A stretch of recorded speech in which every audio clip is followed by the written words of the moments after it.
Welcome back to Rad Dads, a podcast where I, Micah Sherman, interview some of the coolest dads I know who have a big heart for their families and an even bigger love for Jesus. Today's episode, I am interviewing a dad of 5 post-college kids who is also a first responder. Our verse of the episode is brought to you by Romans 8:28. And we know that in all things God works for the good of those who love him, who have been called according to his purpose. Grab your coffee and let's get started.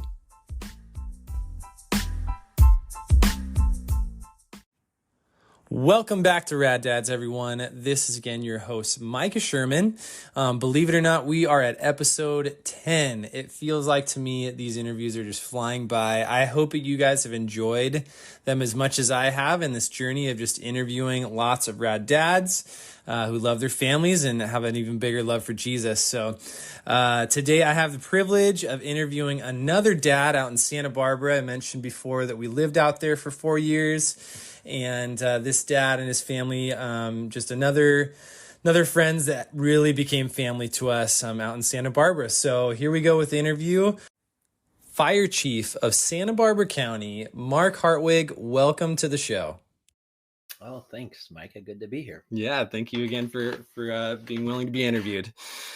So Mark, I know you've listened to a couple episodes, so what we do on each episode is I do a little scouting report. So I may not have talked to a little bit of your family and gotten some information to just kind of introduce you, to brag about you, and to let our listeners get to know you a little bit. So you ready?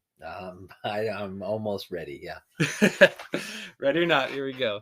So like I mentioned, Mark Hartwig is the fire chief of Santa Barbara County. You also were fire chief in San Bernardino County as well for 8 years. I get that right? That's right. Yeah. Okay. And a couple other fun facts. You are the youngest of 7 kids, which is pretty incredible. I'll let you share who your family is in a little bit. And I got to ask your kids too what their favorite parts about you are.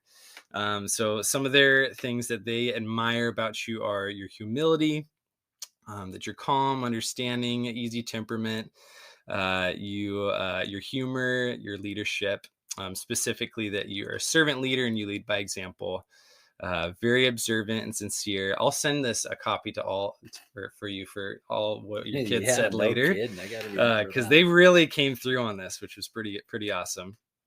One of them also mentioned that if you were stuck on an island and you had 3 things you would bring, you would say your Bible, your wife, and mayonnaise. That's right. All the food groups right there. That's all you need. Yeah. That's it to survive. Yeah. And refrigerator would be nice, but wouldn't be required. You don't need it for mayonnaise though.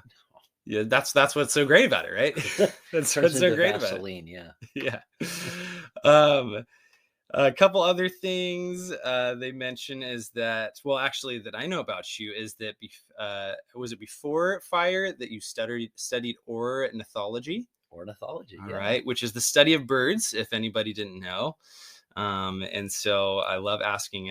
Actually, he currently has a dead bird outside that I tested him on, and he knew that it was an American goldfinch. Yeah. So we're out here hanging out with the Hartwigs right now. They're family to us out here and just having a great time. I'll let you share about your family right now. And then through the rest of the podcast, I'm just going to pause and just share a couple of other things that your kids said, because they're too good not to share. So your family. My family, I met my wife at Cal Poly Pomona, and she was studying kinesiology, and I somehow found a way to start picking her up and taking her home. Acted as if it was just, a friendly act to start with. Yep. And I fell in love with her in the process, and we dated for a long time, and I didn't tell her I loved her for a long time. And I think part of that was that I never wanted to tell a woman that I loved her unless I was going to marry her. And so, it was a little awkward because she would be telling me she loved me. And it was the old, you want to make sure. Yeah. Yeah, I like you a lot, and I didn't throw in the ditto or anything. And we got married in Wrightwood. She got a job in Wrightwood. I was still looking for a job and what I wanted to do when I grew up. And so she was supporting us off $23,000 a year, living in Wrightwood in a little 800 square foot cabin. And I was doing research. And then also at the same time, I was working as a paid call or volunteer firefighter up in Wrightwood. That as I was searching for what to do, and praying, God, you took me all the way through school, and we got through medical, or on my way to medical school, that you wouldn't have that for me, and just wondering, what God had going for me as my wife was supporting me, and I ended up walking through the front doors of a fire station and immediately just felt like God saying, Huh. this is what I have for you, That's and really awesome. felt home. And of course, so much of what we do is emergency medical care, and it all came together. Really, at that point, I could see how God had weaved things through my life. Right. We got married wanting a big family. I mean, when we got married, we got married. She was looking for a big family, and I was looking for a big family, and Well, she came we from a big family. we were 7. looking for each other. Yeah, I guess in a way, I was looking for childbearing hips too. So um, we joke about that a little bit, but truly, having a family really and kids really completed us. We both felt like those were visions that we had, that God had Mm, for us, was a big family. And so we thought we might want 7, because I'm from such a large family. I mm. love being a part of a large family, but as we started having kids, we we started realizing how much work it was, Yeah. and so it kept going down a little bit. Right, And I right. remember that last pregnancy we had with the twins, we said we'll just stop at 4, and then we got a twofer. So my Yeah. oldest one, Tucker James, he's a pilot. My second son, we lost, Dawson, and that's my wife's maiden name. And we might get into that a little bit later, but just such a huge part and vital part of our family we lost when he was um, just just um, uh, just about 20 years old, 19 years old. And um, and then my third son is Jeremiah. He's in the fire academy in San Bernardino. And then my twin daughters, one's a missionary, or serves with YWAM in Kona right now, and the other one just graduated from University of San Diego. Awesome. That's Yeah, your family. that's my fam. Cool. Yeah. Yeah, I could just speak from experience. Like, you're a family that loves well. And when we first met you in our small group, we didn't have anybody really over probably 40 in our group. And so when you came, we were like, wisdom, experience. We put on our best behavior, met you at the front door, talked to you the entire time, and by the grace of God, you stayed in our group and have become family to us since. And you guys are just incredibly generous. And my daughter looks forward every time to coming to see you guys, and every single one of you guys, from you and your wife to your kids, have been family. She calls you guys her Santa Barbara family. So Yeah. we love you guys a lot. Um, so let's get into the interview. I'll say one quick fact that your family said is that you love and can eat an entire lemon, peel included. You love sour things that much. That's right. You don't, the all the vitamins are in the peel, Yeah, Micah. you're Yeah, missing it when you take the peel off. exactly. Okay, Exactly. we're not gonna get deeper into that. So, all right, so we're at first question. We mentioned you're a fire chief. I love to ask, just as a first responder, fireman, dad, is there any advice you could give to any dads in a similar profession that you wish you had? Maybe more so, like, kind of coming into the profession, things that need to know as a dad, or just kind of the profession in general as you enter it. Yeah, I do. I wish I would have known, I think, the emotional toll, I think, going into it. I don't I mean, you're responding to accidents, you're responding to sick people, you're up all hours, your shifts are long, you're at work, long hours, multiple days. You miss a lot of what happens at home, kids' birthdays, performances. Thanksgiving ends up being Fridays and Saturdays a whole lot more than Thursdays. Mm-hmm. Christmas is always Christmas Eve or the day or the 2 or 3 days after Christmas. I don't think the kids when they're young really figured that out. But I don't know that I really knew how much emotional toll that would take. And quite frankly, in the fire service specifically, but I could say for any first responder, law or EMT as well, even those critical care workers in hospitals, you in that business, it was always suck it up, buttercup. I mean, it Right. was, hey, we don't hire people that that affects, and which is really weird because we really that's what you want as a caregiver, is you want somebody who would that would that would really impact, that would Sure. make a deep mark on. And we've come a long way, but I do think being told when I was younger and getting into it, that you, just like physical care and getting physical checkups and getting and taking care of your physical body, you need to take care of your mind, Mm. because your mind um, starts doing things to protect yourself from seeing Mm. something else.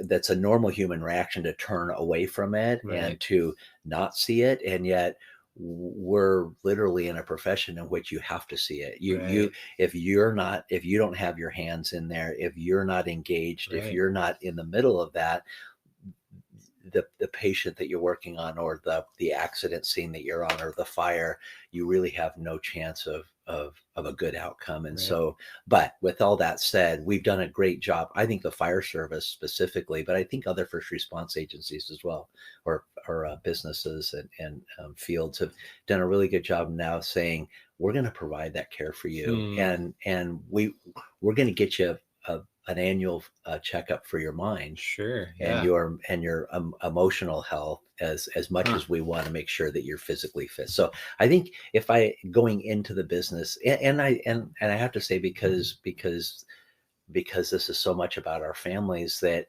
having that same kind of program for your family is important too. Sure. Getting Yeah. spouses aside. My son just started the fire academy, and here I am 31 years into my profession, and my wife and I are sitting there as parents listening to a program that the department put on for spouses and parents of firefighters that are getting into it. So we knew what to expect. And it's the Oh, first time my wife had ever heard wow. what she should expect our son to hear, Spouses and and as parents. spouses and Wow. parents. And so and it's the first time I had heard it, Yeah. 31 years into it, and I never heard somebody, a professional, talking about what I should expect in the Yeah. business. And so that's something we failed on all of our first responders, especially when got in the business. But Right. I can proudly say that today, we as a fire service, it's much better at saying, hey, we know this is going to, not Yeah. if it's going to affect it, this is going to affect you. And Yeah. we're going to give you some really healthy coping mechanisms Hmm. to deal with that. Because so many of us had just really, really poor and unhealthy coping mechanisms. Sure. Yeah. So knowing one, it's going to be a toll. It's going to be an emotional toll beforehand, and then also knowing that you got to take care of your mind. It's because you're going to go through a lot. Yeah. Yeah. Cool. All right. Moving on to a little bit of different direction. You guys are sort of empty nesters. You are empty nesters, but the birds keep coming back. Yeah. The birds keep coming back. But technically, you guys are empty nesters. So, what have you most enjoyed about that? And has it been, challenging anyway since the kids have moved out? A little bit of both, challenging, and what have you enjoyed? Yeah, so challenging. I like to say now that I'm really happy and glad that now that the kids are gone, that my wife and I look at each other and we still really love each other. I find myself still wildly attracted to her, Hmm. and wanting to spend time with her, and just enjoying her company. And And we know that that's not always the case. We Yeah. know that couples grow apart as they raise kids, and they start focusing on different things and not really each other. And one thing we always made a priority as the kids were growing up and we were raising them is that we were a family before the kids came along. Yeah. That mom and dad, that relationship was more Mm. important, and we weren't afraid to tell the kids, Daddy loves mommy more than he loves you. Mm. Yeah. And I think in some ways, that sounds mean, and mommy loves daddy more than they Sure. love you. But because of that, we love you so much. We Right. can't imagine loving anything more. But it really was letting them see us prioritize our Sure. relationship. Yeah. And so I do think that helps now, because we find ourselves wanting to do things together. We Right. find ourselves wanting to spend time with each other. We're not looking for how we find weekends away when we know we have to spend time away from each other, even if it's for a night or two. That it's difficult for us. And we've been together for 32, actually together for probably now almost 40 years, but Right. married for 32 years. And just still to have that relationship is great. Now, I will say it's a huge adjustment having so much commotion in the Mm-hmm. house, going from that to just silence. I A mean, different sometimes, pace. yeah, I Definitely a mean, different we'll sit pace. down after dinner and it's like, and we look at each other like, well, now what? I mean, Yeah. we'll find a series that we like to binge, or we have a puzzle always usually out on our coffee table, and we just it's just an adjustment. It's a fun Right. adjustment, and we love it when the kids come back. Right. I mean, Yeah. we really look forward to commotion and yelling and screaming in the Yeah. house, because that was something that we enjoyed so Right. much. Yeah. I mean, not so much the yelling and screaming, but Yeah. certainly the commotion. Yeah, the energy level. And I mean, that was dinner tonight too, having the girls just share about old stories and stuff. And like, oh, that's the best. That was nostalgic. Yeah. Yeah, definitely. Um, that's awesome. I was gonna say that's a good is it Yeah. litmus test to see, like, all right, kids move out.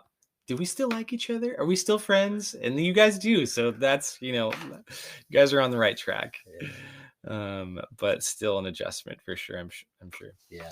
Another fact. All right, you can verify this. Your kids say that you are a multiple time game show contestant and winner. Yeah. Is the winner multiple time?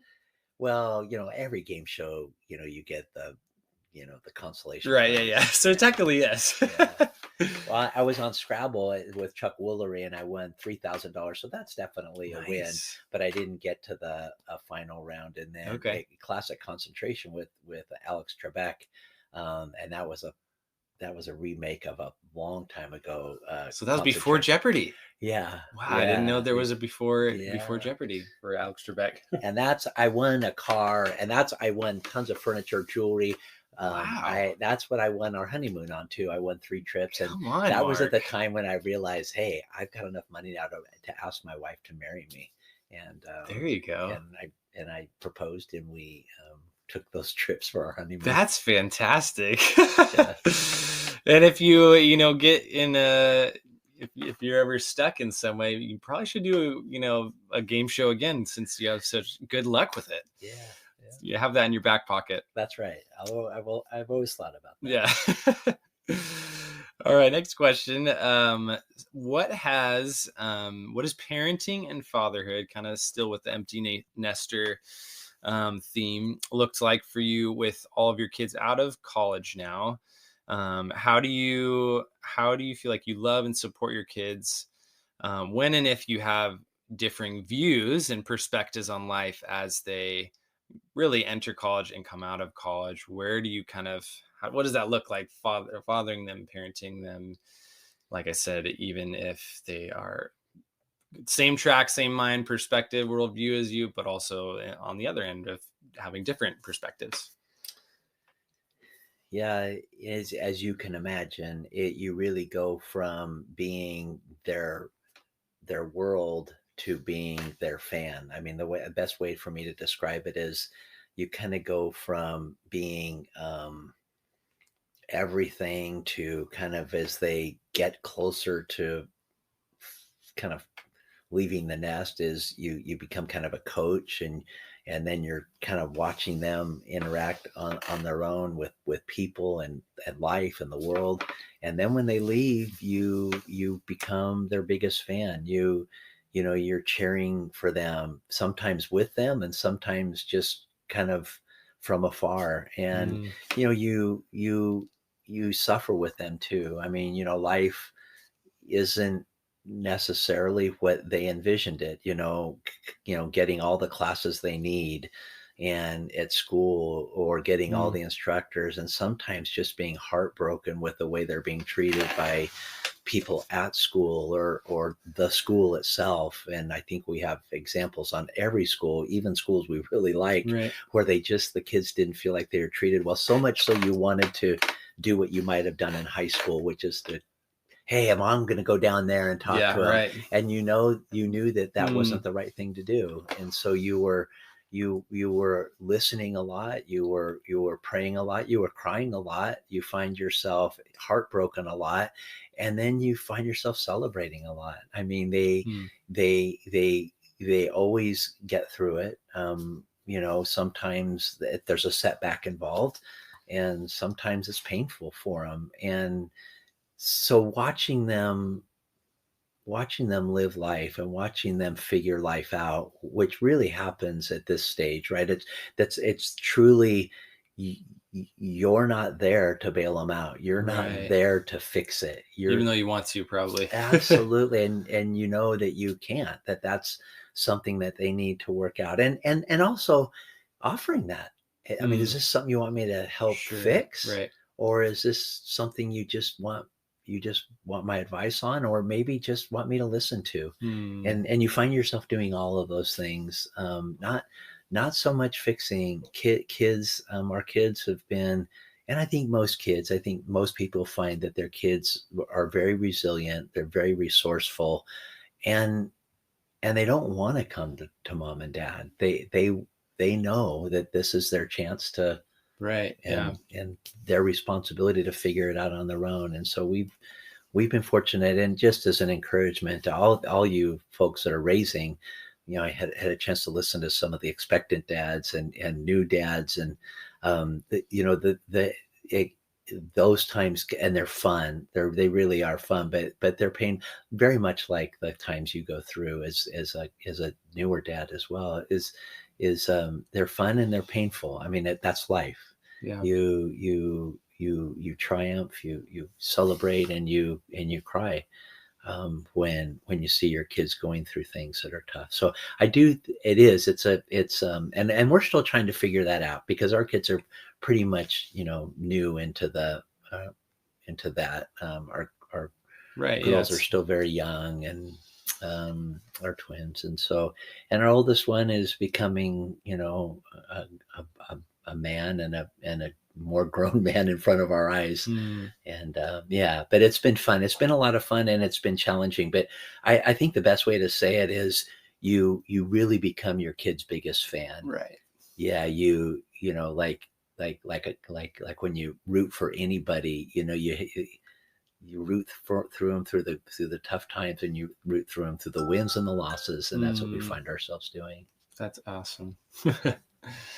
And it's probably in some ways just as challenging, but also just as fun. But it just looks different.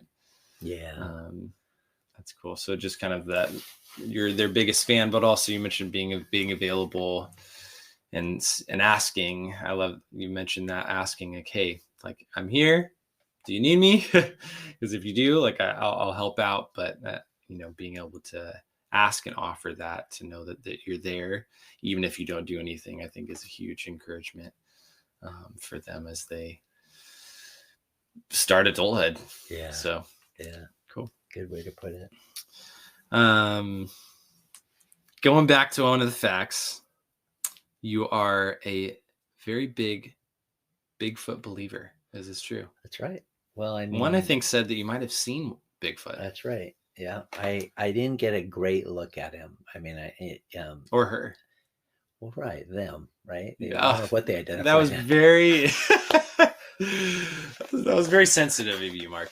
Now, my wife, it's funny, when I casually said that one of the first times I said that, my wife loves to bring that up with, hey, Mark, tell them the time you saw Bigfoot. And I said something like, well, I didn't get a great look at him. And she mutters under her breath, well, they never do. So that's been kind of they never do has been kind Right, of right. a little catchphrase in our family because, well, they never do. Yeah. Listen, I Right. came face to face or side to side, not Okay. like, Yeah. again, not a great view with something that was about 8 feet tall. It was hairy and it ran really fast. And so on 2 legs. On two And so legs. I mean, again, maybe it wasn't Bigfoot. But what else could it be? Thank you. Yeah. Thank you. Thank you, What else Micah. could See, it you be? just came to the conclusion. I Yeah. just throw the You, facts you're out. right. Yeah. You're like my fan, my dad fan on the side. You didn't tell me what to think, but Mhm. you are cheering But you for just, me now. Where was this that you spotted Bigfoot? it was in the Wrightwood area. I mean, Okay. a very back part of the Angeles National Forest. I know most people say, well, it can't be.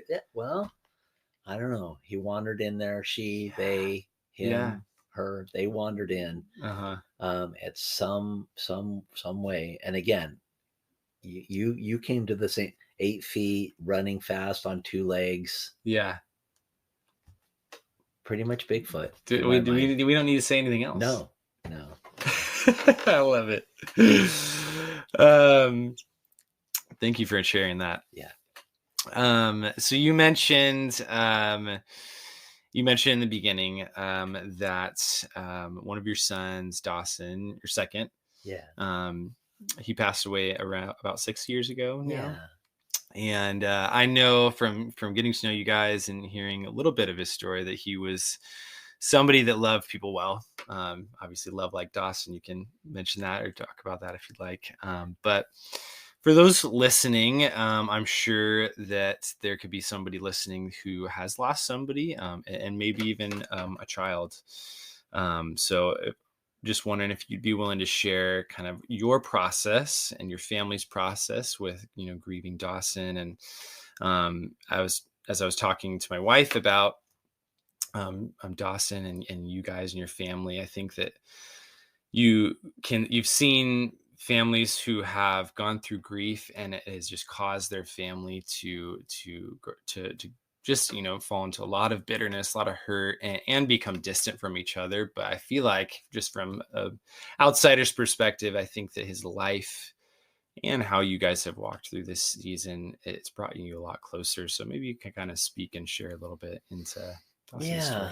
Yeah. What, I mean, you mentioned, grief. Grief is something that we will live with and try to and cope with for the rest of our lives. And grief is, she's, as I refer to grief, maybe, as a her, but, she whispers sometimes and sometimes she stomps on your foot. Hmm. You find yourself at really strange times just reacting strongly, but almost always reacting in some way to memories of somebody you lost. And with Dawson, Hmm. especially, Dawson, our second son, a kid that just had such a heart for others. He was a kid who would say, well, what about them, Dad? Hey, Dad, look Mm. at that person, or look at him or her. She's out on her own. Or I'd turn around and I couldn't find him. And I look over and he'd have his arm around some other kid who happened to be like separated from everybody else, and kind Mm. of looking like, hey, what, you know, he needs somebody or she needs somebody. And Mhm. so just such a huge heart, and quiet, sweet. And when we lost him, I'm in the business of responding to horrific situations, often accidents or situations in which kids die. I mean, unfortunately, that's just the part of the business, part of what I did for a living. And I remember thinking, man, I wonder what they could have done or did wrong in order for that to Mm. happen. knowing full well that it was an accident and they couldn't have done anything, Right. but really not letting myself go to the point. If Mm. I ever let myself go to the point that it could happen to anybody, then it could happen to me. Sure. And I would run into people who'd lost a child, and I remember the only thing I could say was, I just can't imagine that. I'm sorry, and I just can't imagine. And really, it's been like that. You can't imagine. You think of how much you love your kids and how you would die. You would give your life for any one of them, and then to lose them, it's the pain is unimaginable. And yet we all came together. We loved him, and we love him now. We love him. We love each other more, as a Mm. family, because we know firsthand that the time that I have this evening or tomorrow Right. with the Right. girls, I might not have again. And so I think in some ways we really, we have the opportunity to appreciate each other more, because we know what it's like to have had and loved Dawson, and then to have lost him, and realizing as we look at each other, how precious the time we have with each other is. And so you find yourself not making big of the small things, and you Mm. really appreciate even some of the silly stuff, just I think a little bit more. And of course, we sometimes we were thinking about Dawson when without even mentioning him. Like we Mm-hmm. just got together for my son's wedding, our first family wedding, and we could just there was a palpable loss and Mm. absence of Dawson, and we Right. could look at each other, and it was hard to not cry when we looked at each other, because it was like, this is perfect, but we're missing Dawson. Right. And Yeah. so we started a nonprofit called Love Like Dawson, where we were just trying to spread, that love. We're and lovelikeDawson.com. It's got his memorial service. He was loved by many. We're still trying to figure out, maybe in some ways, how we can, make that, more powerful, but Mm. we're praying about it. And we know that when we come up with what that's supposed to, Yeah. if it's anything, then we'll use that. But yeah, it's been tough, for parents out there, though, especially as we talk about dads. You can never know what next year holds. And so when you talk, especially in your show, Micah, you talk so much about the moment and being in the moment. And it's funny, Right. tonight, as I just watched you with Logan and Paxton, all I could think of was just enjoy the adventure. Every night Mm. sometime just seems like an adventure, right? Yeah. And you're so focused sometimes in getting through the adventure. And you know what? There are nights you absolutely have to get through the Right. Right. adventure. Right. But every once in a while, on those nightly adventures, just stop and relish the adventure, Totally. Yeah. because we look back now and say, man, we would love those adventures again. And Right. we don't have any sorrow or, Totally. it, it, you know re, any kind of, Regret. regrets at all for that. I mean, but we don't let ourselves do that. But it is an adventure, and so that's been a lot of fun. And so, yeah, the loss of Dawson. God promises that He works all things out to good for those that love Him and are called according to His purpose. And you don't even know what that means. We know a lot about what that means now. We know that He Mm. uses Dawson's life. We know that the impact he had on people. We know that at a memorial, they had over 3,000 people at the memorial. Wow. So many of his friends who we still hear from that say, Dawson had such an impact on me. And Mm. so, yeah, is it living to the age of 80 and impacting two or three lives, or is it living to the age of 19 and having Right. such a profound impact on so many more Mm. lives? It's anyway, yeah, thanks for asking about that. It's something that we'll live with the rest of our lives. And I don't think we ever envision going through this, but we'll see him again someday. And we know there's no time in heaven. In eternity, there is no second, there is no year, there is no. Yeah. And so he'll turn around up there Hmm. and he'll, we'll be hanging all over him, and he'll be like, "Hey, Dad, what's going on?" Right, not a big deal. Yeah, hey, I just turned around and I looked the other way, and I came back, and Mm. you're a blubbering a fool right now. And so we do look. Death itself has much Mm. less anxiety associated, and Wow. Yeah. because of that, we know that we'll see him again in a real place called heaven, and we're just excited to see him someday, and of Yeah. course all of the other loved ones and Jesus too, but Right. Yeah. Don't forget the big man upstairs. yeah. But definitely Dawson as well. Yeah, no, I just hearing stories about him and how much you guys loved him. I can't wait to meet him, because I think it also happened really quickly before we met you Mm-hmm. too. So it seems like, whoa, this was like his, it feels like he's still here. Yeah. Even as somebody who just met you. Yeah. So love like Dawson. Where, just out of curiosity, where has that money gone? Where have you guys chosen to put that money in the past? Yeah, you've raised? Dawson was slated to go on a missions trip to Thailand, and going to through Water of Life, and just really joining a team. And so we sent money for them to build an orphanage, and that was what they were raising money for at the time. And of Okay. course, so we believe and we're told that they could almost build a full wing based on the amount of money we gave them, which Cool. would build half a room here in the United States, but Yeah. in Thailand goes so much further, the US dollar. And then my son went to Haiti, and we were able to give money. So it was just mission trips. My kids, serving has always been something that we, once we got them exposed to, they've really found, as we all really do, that serving really fills a need that we all have.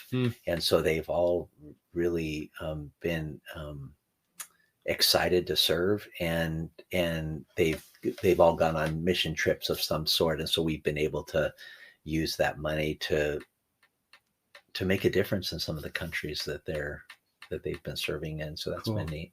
That's awesome. All right. Next one. So Mark, if you could go back and give your younger parenting self any advice, what would you say? I think I would say it's going to be okay. It's don't sweat the small stuff, and don't be so hard on yourself. We as parents, we fail. Actually, I fail more than my wife fails, but as dads, especially, we can be so hard on ourselves. And if I could encourage it, you mentioned the small group earlier, Micah. I found myself, as we would share parenting experiences, as we often did in small group, and many young parents, I found myself just saying, "You're doing great." I mean, I felt compelled to almost, I think, sometimes stop you guys and say, "And that's okay. You're doing well." Yeah. It's important for you to know, especially you younger dads. And if I could go back and say to my younger self anything, it would be, you're doing okay. Yeah, you didn't do it perfectly, and that's all right. You love your kids. You're doing your very, very best. Seek advice and wisdom as you can. You talked about it, and then pray. In our family, we always pray for wisdom. The wisdom of Solomon is the way we used to pray it, is when they were kids. It was, prepare the child, the young man or woman that you have for them someday, and give them wisdom, the wisdom of Solomon.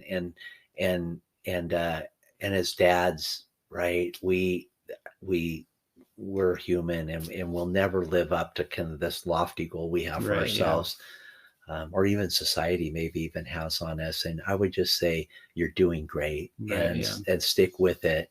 Um, and don't be so hard on yourself, because Mm, it'll never be perfect, especially yeah. with kids, raising kids. Yeah.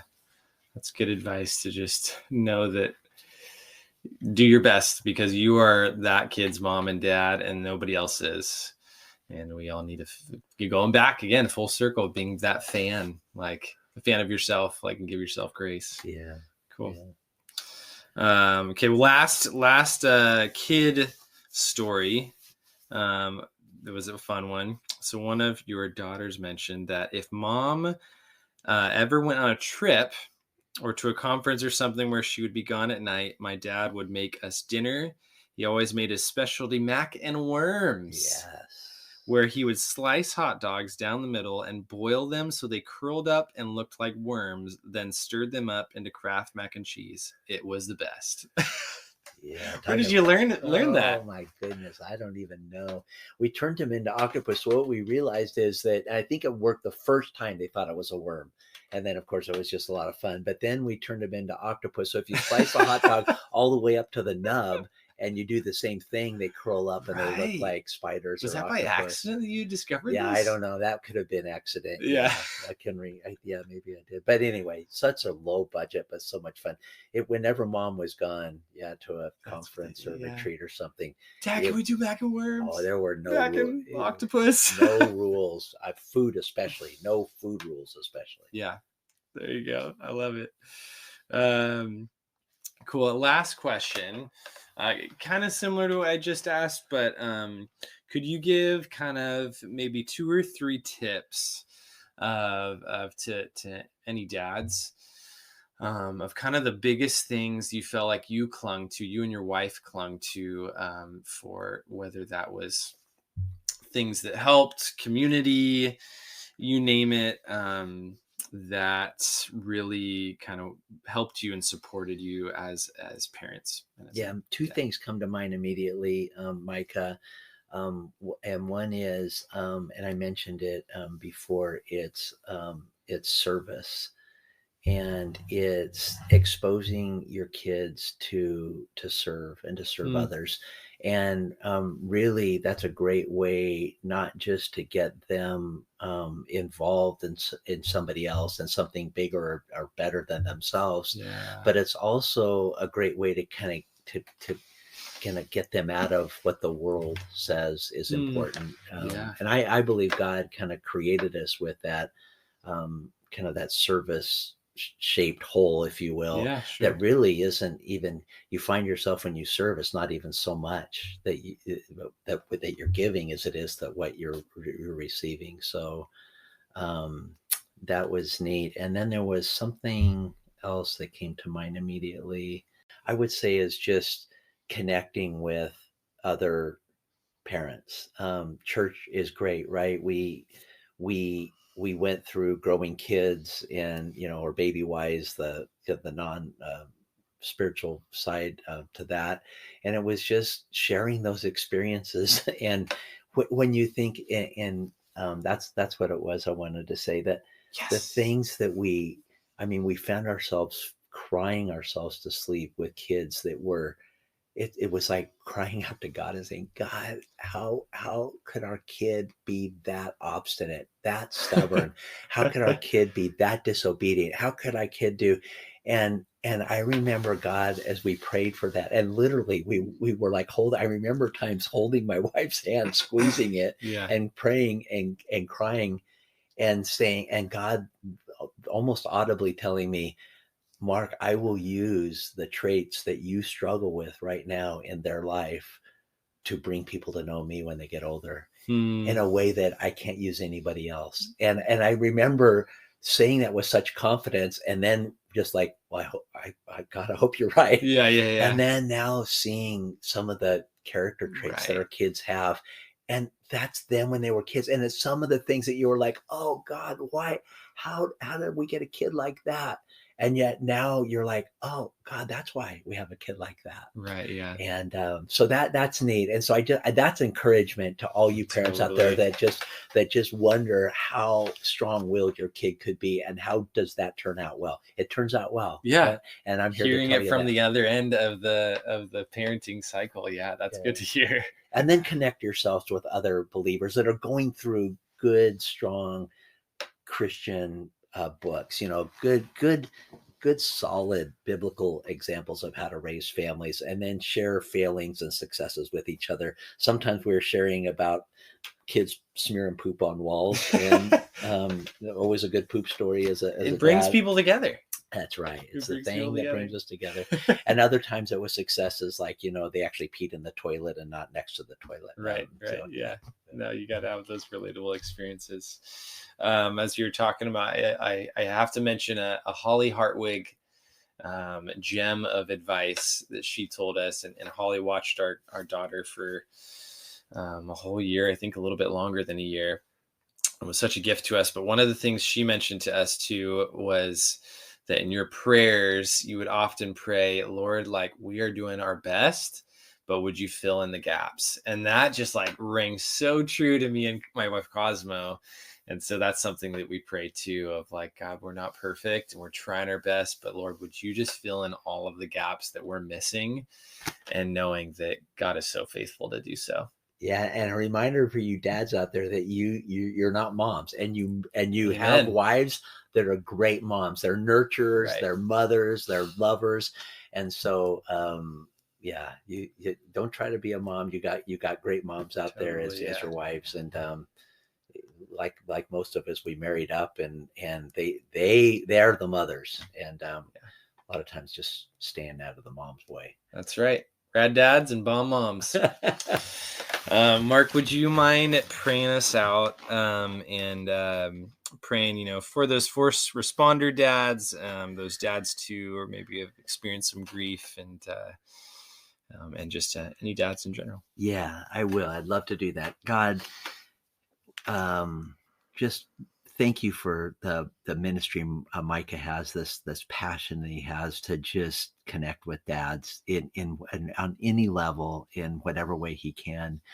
I pray that you continue to bless him and his work with Rad Dads, and continue to just encourage us as we listen and to other dads going through some things. I pray against the enemy, God, that wants us to believe that we're something less than we should be as dads, God, especially in today's society when masculinity and fatherhood isn't necessarily really something to be celebrated. And God, you made us to be fathers of our families. You made us to be husbands to our wives. And I just pray that you'd bless each and every dad listening here. Now, I ask for a special measure of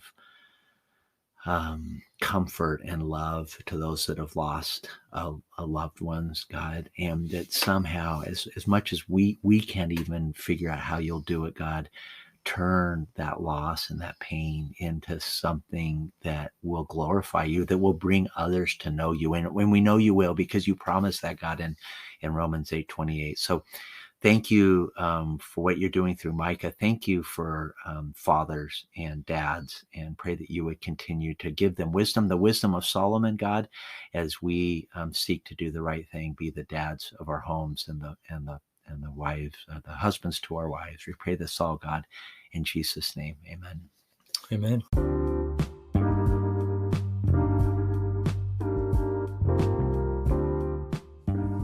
My name isn't Ben. That was episode 10. Thank you to all our listeners out there. Hope you are enjoying these interviews as much as I am. If you like this episode, please share it with a dad you know that you feel could use some encouragement. We are now both on Spotify and Apple Podcasts. If you follow us on Spotify, hit that notification bell so you don't miss an episode. And if you follow us on Apple Podcasts and you like the episode, leave a 5-star review and follow our show as we continue this journey of fatherhood. Thanks again for tuning in, and we will see you guys in June in a couple weeks in the coming episode of Rad Dads.